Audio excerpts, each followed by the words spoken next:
নমস্কার শ্রোতা বন্ধুরা, সবাই ভালো আছেন তো? আপনারা শুনছেন আর্থার কোনান ডয়েল সৃষ্ট শার্লক হোমস অবলম্বনে বাস্কারভিল পরিবারের শিকারী কুকুর।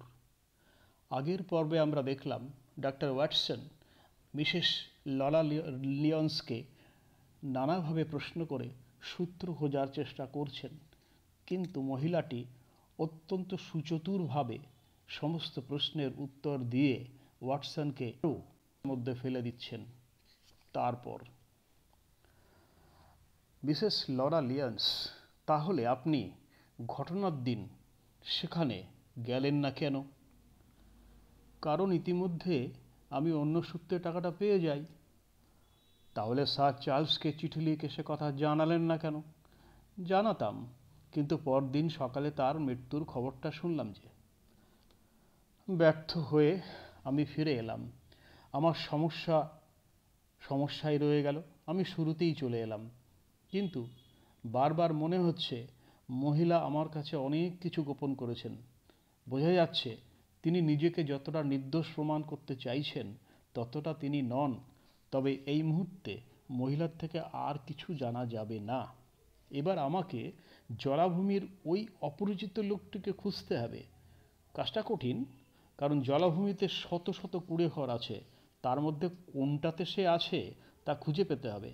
যদি পেয়ে যাই তবে অবশ্যই রিভলভারটি তার কপালে মাঝখানে ধরতে হবে এবং তার উদ্দেশ্য জানতে হবে। আমি যে বড় রাস্তা দিয়ে যাচ্ছিলাম ঠিক তার উপরেই তার নিজস্ব বাগানের ফটকের সামনে দাঁড়িয়েছিলেন মিস্টার ফ্রাঙ্কল্যান। অতিশয় খোশ মেজাজে সে বলল, শুভদিন ডাক্তার ওয়েস্টার্ন। এবার ঘোড়াটাকে একটু বিশ্রাম দিন, দয়া করে বাড়ির ভিতরে চলুন, এক গ্লাস পানিও হবে, আর সেই সঙ্গে আমাকে অভিনন্দন জানানোও যাবে। মেয়ের প্রতি তার ব্যবহারের কথা শুনে আমার মন তার প্রতি মোটেই সদয় ছিল না, কিন্তু গাড়িসহ পার্কিনসনকে বাড়ি পাঠাবো বলে সুযোগটা নিলাম। ফ্রাকল্যান্ডের পেছন পেছন তার খাবার ঘরে ঢুকলাম। সে বলল, জানেন স্যার, আজ আমার বড় আনন্দের দিন। আমার জমিতে অনধিকার প্রবেশ করে পশু শিকার, সেই দায়ে স্যার জন মরল্যান্ডকে শায়েস্তা করতে পেরেছি। এমন অঘটন ঘটালেন কেমন করে? আইনের ব্যার পেঁচে ওকে আমি নাস্তানাবুদ করেছি। কিন্তু তাতে আপনার কী লাভ হলো? লাভের জন্য নয় স্যার, জনসেবার জন্য এ কাজ আমি করি। বুড়ো লোকটির মুখে এক সবজান্তার ভাব দেখা গেল। তার এই সব এলোমেলো অর্থহীন গল্প শোনার থেকে রেহাই পেতে অজুহাত খুঁজছিলাম। তার গল্প শোনার কোনো আগ্রহ না দেখি উদাসীনভাবে বসে রইলাম। সে বলল, আচ্ছা স্যার, ওই জঘন্য কয়েদিটির কি হলো? আমি চমকে উঠে বললাম, সে কোথায় আছে তা আপনি জানেন নাকি? ঠিক কোথায় আছে জানি না, তবে পুলিশ যাতে তাকে পাকড়াও করতে পারে তার জন্য সাহায্য অবশ্যই করতে পারি। সেটা কিভাবে? আমি বললাম, দেখুন, লোকটি জলাভূমিতেই লুকিয়ে আছে, কারণ যে ছেলেটি ওর জন্য খাবার নিয়ে যায় তাকে আমি নিজের চোখে দেখেছি। ব্যারিমোরের জীবনে দুঃখের দিন আসছে। নির্ঘাতকে এবার মামলায় জড়াবে। ছাদের উপর থেকে দূরবীন দিয়ে ছেলেটিকে আমি প্রতিদিন দেখতে পাই। প্রতিদিন সে একই সময়ে খাবার নিয়ে যায়। কয়েদি ছাড়া আর কার কাছে সে যাবে? আমি বললাম, এমনও তো হতে পারে জলাভূমিতে কোনো মেষপালকের ছেলে তার বাবার জন্য খাবার নিয়ে যায়। এ কথা শুনে রকচটা বুড়ো খেপে গেল। জলাভূমির দিকে আঙ্গুল বাড়িয়ে বলল, দূরে ওই কালো টিলাটা দেখতে পাচ্ছেন? তার ওপাশে নিচু টিলার উপরকার কাঁটা ঝোপটা দেখতে পাচ্ছেন? সারা জলাভূমির মধ্যে ওই জায়গাটা সবচাইতে পাথুরে। আপনার কি মনে হয় একজন মেষপালক বেছে বেছে ওই জায়গাটাতেই বাসা বানাবে? মাফ করবেন, আসল ব্যাপারটা না জেনেই আমি মন্তব্য করেছি। আমার একথায় সে খুব খুশি হলো। আপনি নিশ্চিতভাবে জেনে রাখুন, প্রমাণ ছাড়া আমি কথা বলি না। প্রতিদিন, কখনো বা দিনে দুবার ছেলেটিকে আমি প্যাকেট হাতে যেতে দেখেছি। 1 মিনিট অপেক্ষা করুন ডাক্তার ওয়াটসন, ওই পাহাড়ের পাশ দিয়ে কিছু একটা নড়াচড়া করছে দেখতে পাচ্ছি। কয়েক মাইল দূরে হলেও একটা ছোট্ট কালো চিহ্ন আমিও স্পষ্ট দেখতে পেলাম। আসুন স্যার আসুন বলতে বলতে ফ্রাঙ্কল্যান্ড ছুটে সিঁড়ি বেয়ে উঠতে লাগলেন। চেঁচিয়ে বললেন, নিজের চোখেই দেখুন, তারপর বিচার করুন। তার দূরবীন চোখে রেখে দেখলাম একটা ছোকরা একটা পুঁটলি বাঁধে নিয়ে পাহাড় বেয়ে উঠছে। সে যখন চূড়ায় পৌঁছালো তখন তার চেহারাটা আমি পুরোপুরি দেখতে পেলাম। কয়েক সেকেন্ডের মধ্যেই সে অদৃশ্য হয়ে গেল। মনে মনে সিদ্ধান্ত নিলাম আমাকে ওখানে পৌঁছতেই হবে। ফ্রাঙ্কল্যান্ডের কাছ থেকে বিদায় নিতে চাইলাম। তিনিও আমার সাথে আসতে চাইলেন। আমি কোনো রকমে তাকে নিবৃত্ত করলাম। তারপরেই জলাভূমির দিকে পা চালিয়ে দিলাম। যে পাথরের টিলার উপর ছোকরাটি অদৃশ্য হয়েছিল ওই দিকেই এগিয়ে চললাম। আমি যখন পাহাড়ের চূড়ায় উঠলাম তখন সূর্য অস্ত গেছে। বিস্তীর্ণ প্রান্তর জুড়ে কোনো শব্দ, কোনো চাঞ্চল্য নেই। খা খা প্রান্তর, অদ্ভুত নির্জনতা। আমার বুকের ভেতরটা যেন শিরশির করে উঠল। ছেলেটাকে কোথাও দেখা যাচ্ছে না, কিন্তু আমার ঠিক নিচে পাহাড়ের খাঁজে কিছু পরিত্যক্ত কুঁড়েঘর দেখতে পেলাম। তাদের মধ্যে একটিতে ছাদও দেখা গেল। সম্ভবত ওটার মধ্যেই লোকটা লুকিয়ে আছে। রিভলভারটা হাতে চেপে ধরে এগিয়ে গেলাম ঘরটার কাছে, কিন্তু ঘরটার ভেতরটা খালি। কিন্তু আমার অনুমান যে সঠিক ছিল তার প্রমাণ পেলাম ওয়াটারপ্রুফ দিয়ে ঢাকা কয়েকটি কম্বল, কিছু রান্নার জিনিসপত্র, আধ বালতি জল। এগুলো এখানে কেউ থাকার প্রমাণ। আচ্ছা আলোয় চোখটা একটু অভ্যস্ত হতে দেখলাম ঘরের এক কোণে একটা ছোট্ট চাটু, আধ বোতল স্পিরিটও রয়েছে। ঘরের মাঝখানে পাতা একটা চওড়া পাথর টেবিল হিসেবে ব্যবহার করা হয়েছে। টেবিলের উপর একটা কাপড়ের পুঁটলি, সম্ভবত যেটা আমি ফ্রাঙ্কলিনের দূরবীন দিয়ে দেখেছিলাম। পুঁটলিটার নিচে এক টুকরো কাগজ দেখলাম। কাগজটা বের করে লেখাটা পড়ে আমার বুকটা লাফিয়ে উঠল। পেন্সিলে মোটা মোটা করে লেখা আছে, ডাক্তার ওয়াটসন কুম্বেট্রেসিতে গিয়েছে। বিষয়টা আমার কাছে জলের মতো পরিষ্কার হয়ে গেল। লোকটি তাহলে আমার পিছু স্যার হেনরির নয়। এখানে আমার সব রকম গতিবিধির উপরই নজর রাখা হচ্ছে। আরও কিছু সূত্র পাবার আশায় খোঁজাখুঁজি শুরু করলাম, কিন্তু আর কিছুই পেলাম না। মনে মনে প্রতিজ্ঞা করলাম আজ ওই লোকটার রহস্য উদ্ঘাটন করবই। অন্ধকার কুঁড়ে ঘরের মধ্যে গভীর ধৈর্য নিয়ে বসে রইলাম। অবশেষে তার আগমনের শব্দ কানে এলো। দূরে পাথরের ওপর জুতো ঠোকার শব্দ পেলাম। শব্দটা ঘরের দিকে এগিয়ে আসতে লাগলো। আমি রিভলভার বাগিয়ে বসে প্রতিজ্ঞা করতে লাগলাম, এবার এসো, তোমায় আমি দেখছি। একটা দীর্ঘ বিরতি। মনে হলো সে দাঁড়িয়ে পড়েছে। আবার পায়ের শব্দ এগিয়ে আসতে লাগলো।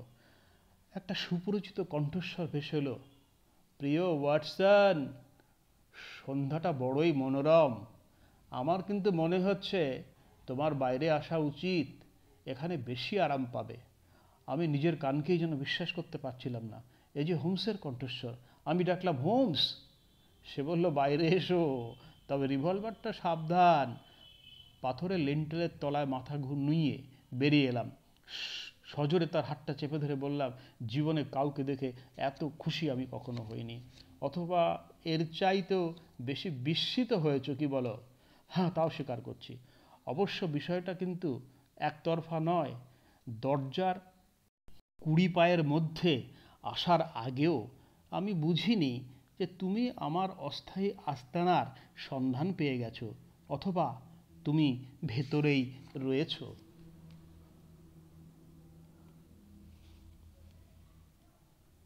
তোমার তামাকের নির্দিষ্ট ব্র্যান্ড, অক্সফোর্ড স্ট্রিটের ব্র্যাডলি মার্কা সিগারেটের শেষাংশ দেখেই বুঝতে পারলাম আমার বন্ধু ওয়াটসন কাছাকাছি কোথাও আছে।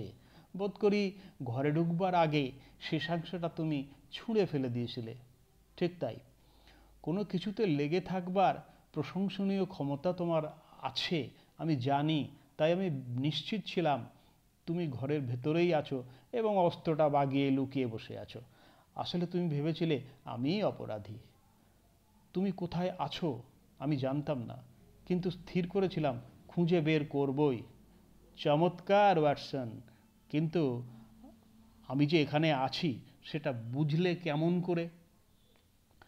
যে রাতে কয়েদিটিকে খুঁজতে বেরিয়েছিলে সেদিন হয়তো আমায় দেখে ফেলেছিলে। হ্যাঁ, সেদিনই তোমায় দেখেছিলাম। আর ওই বুড়ো ফ্র্যাঙ্কলিনের দূরবীন দিয়ে তোমার ছোকরার উপর নজর রেখে জায়গাটা চিহ্নিত করেছিলাম। তুমি তাহলে কুম্বেটেসিতে গিয়েছিলে মিসেস লরালিয়েন্সের সাথে দেখা করতে? ঠিক তাই, খুব ভালো করেছ। আমাদের দুজনের তদন্ত প্রায় একই দিকে যাচ্ছে। দুজনের সিদ্ধান্তগুলো মেলালে হয়তো সমাধান সূত্র পেতেও পারি। দেখো হোমস, তুমি আমাকে এখানে পাঠিয়েছ, আমি খুব খুশি হয়েছি, কিন্তু ভেবে পাচ্ছি না তুমি কেমন করে এখানে এলে, আর এতদিন করছিলেই বা কি। এখন আমার মনে হচ্ছে তুমি এখানে আমাকে পাঠিয়ে আমার উপর তোমার বিশ্বাস রাখতে পারোনি। প্রিয় বন্ধু, তো সব ক্ষেত্রের মতোই এক্ষেত্রেও তোমার অবদান আমার কাছে মূল্যবান। আসলে তোমার বিপদের কথা ভেবেই এখানে আমি স্বয়ং এসে ব্যাপারটা বোঝার চেষ্টা করছি।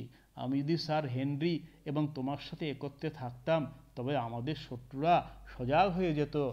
এখনো পর্যন্ত আমি ওদের কাছে এক অজ্ঞাত শক্তি হয়ে আছি, ফলে সংকটকালে আমার সমস্ত শক্তি নিয়ে ঝাঁপিয়ে পড়তে পারবো। কিন্তু আমাকে অন্ধকারে রেখেছিলে কেন? তোমাকে জানালে তো এখানে আমার পরিচয়টা ফাঁস হয়ে যেত, তাতে ঝুঁকিও বাড়ত। তাহলে আমার প্রতিবেদনগুলি সবই মাঠে মারা গেল। হোমস পকেট থেকে এক বান্ডিল কাগজ বের করলো। ভাই রে, এই তোমার সব প্রতিবেদন, লেখাগুলো সত্যিই খুব ভালো হয়েছে। এরকম অসাধারণ একটি জটিল সমস্যার ব্যাপারে তোমার উৎসাহ এবং গবেষণা দুটোকেই ভূয়সী প্রশংসা করছি। হোমসের প্রশংসায় আমার মন থেকে সব রাগ চলে গেল। এবার বলো ওয়াটসন, মিসেস লরালিয়েন্সের সাক্ষাতের কী হলো? কুম্বেট্রেসিতে ইনিই একমাত্র লোক যে আমাদের এই রহস্য সমাধানে সাহায্য করতে পারেন। সূর্য অস্ত গেছে, বাতাসে হঠাৎ শিমেল ভাব। আমরা একটু গরম হবার জন্য কুড়ের ভেতরে প্রবেশ করলাম। সেখানে বসে মহিলাটির সঙ্গে আমার কথাবার্তার বিবরণ হোমসকে বললাম। হোমস অত্যন্ত মনোযোগ দিয়ে সব শুনল। এক একটা বিষয় তাকে দুবার করেও শোনাতে হলো। আমার কথা শেষ হলে সে বলল, এই তথ্যগুলো খুবই গুরুত্বপূর্ণ ওয়াটসন। তুমি হয়তো জানো না, এই মহিলার সঙ্গে মিস্টার স্টেপলটনের খুবই ঘনিষ্ঠতা আছে। অবাক হয়ে বললাম, সত্যি এটা জানতাম না। আমি সেটা বুঝতে পেরেছি।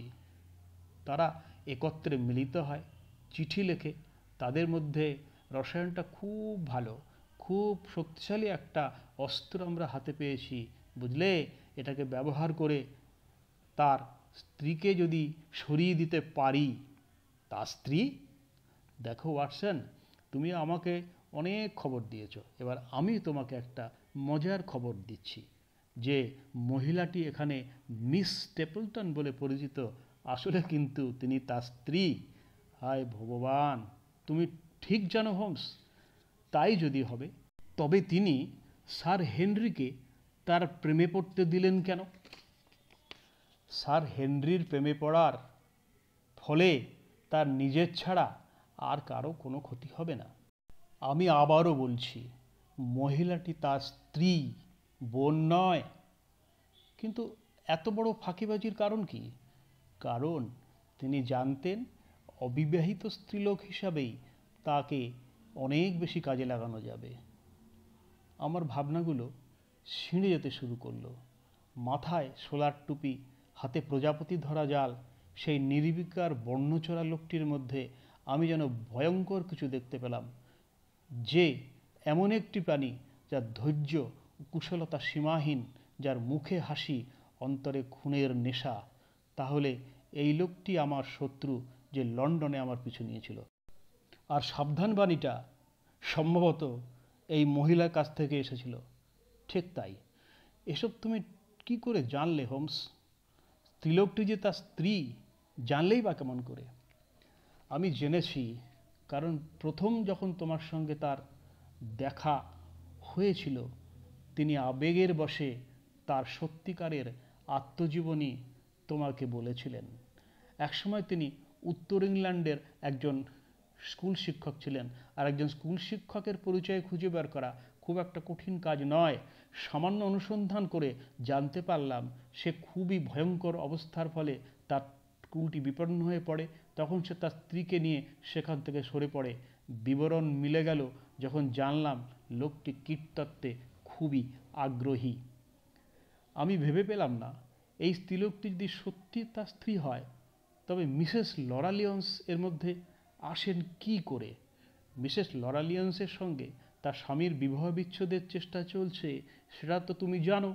তার সাথে প্রথম আলাপেই জানতে পেরেছ। সুতরাং মিস্টার স্টেপলটনকে অবিবাহিত ভেবে সে তার স্ত্রী হবার স্বপ্ন দেখেছে। কিন্তু তার এ স্বপ্ন যখন ভেঙে যাবে, সে যখন যাবে তখন দেখা যাবে। আপাতত আমাদের দুজনকেই প্রথম কর্তব্য হলো তার সাথে দেখা করা।